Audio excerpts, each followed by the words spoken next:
crafties, welcome to another video. My name is Infiniti and I'm here with another crochet video tutorial.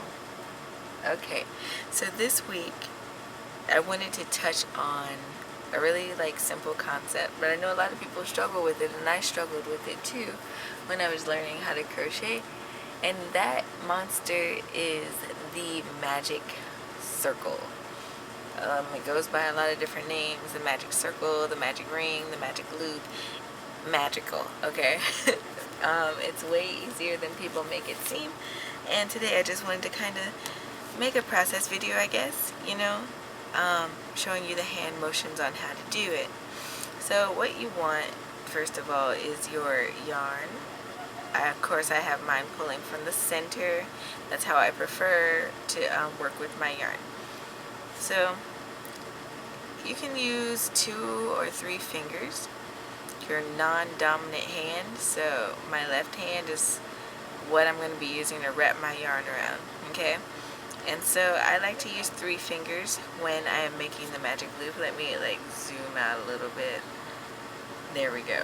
So I want to take my yarn, okay, and I want to just lay it over my hand like so. Okay, and you want to make sure you have enough tail where you can wrap your yarn around your finger, which I'm about to do. And I'm just gonna come up in an upward motion, okay, and I'm just gonna hold my yarn against my index finger with my thumb, so you can see that I've already made a loop. Okay, so now what you're going to do is you're going to bring that tail back down, and you're going to put it between your pinky and this finger, ring finger. Okay, and you're going to want to move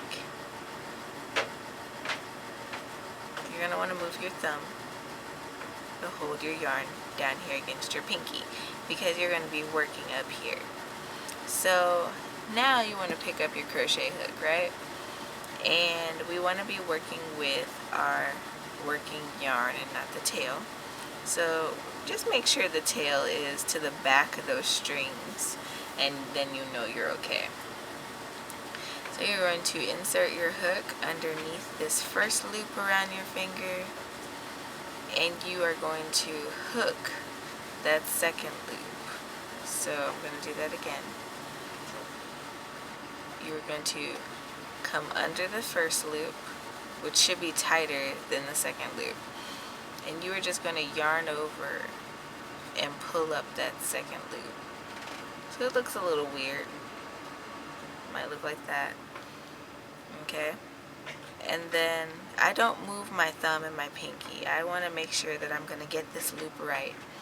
So then I take the head of my hook and I come down and I grab up that yarn and I yarn over and I make my first chain.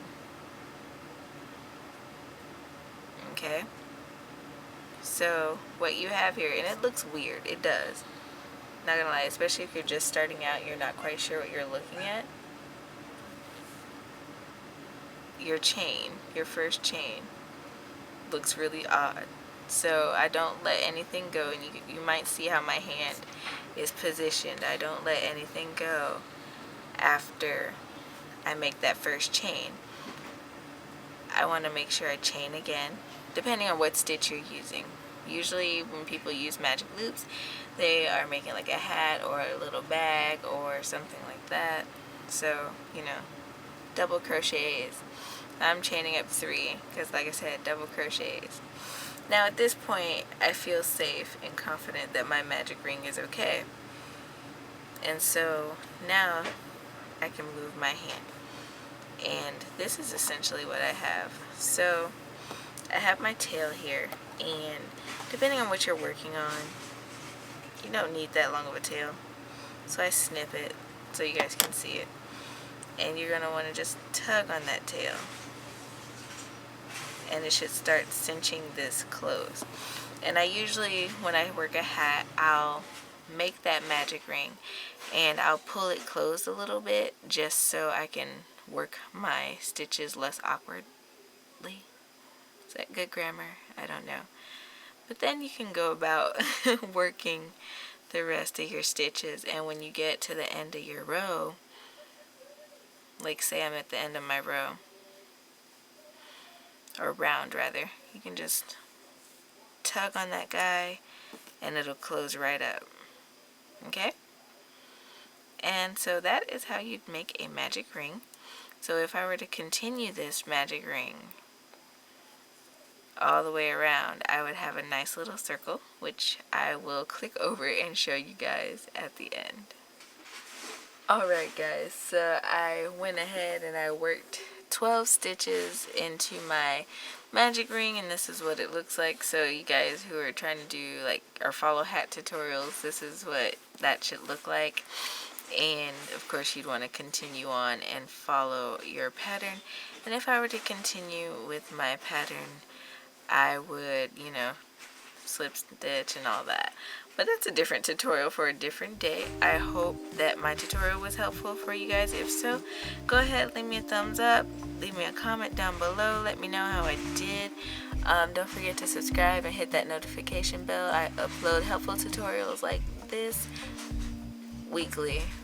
My schedule has been so strange, but I post mostly crochet on Sunday, and then I have a knitting series that goes on Wednesdays. Alright, and until next time guys, happy making.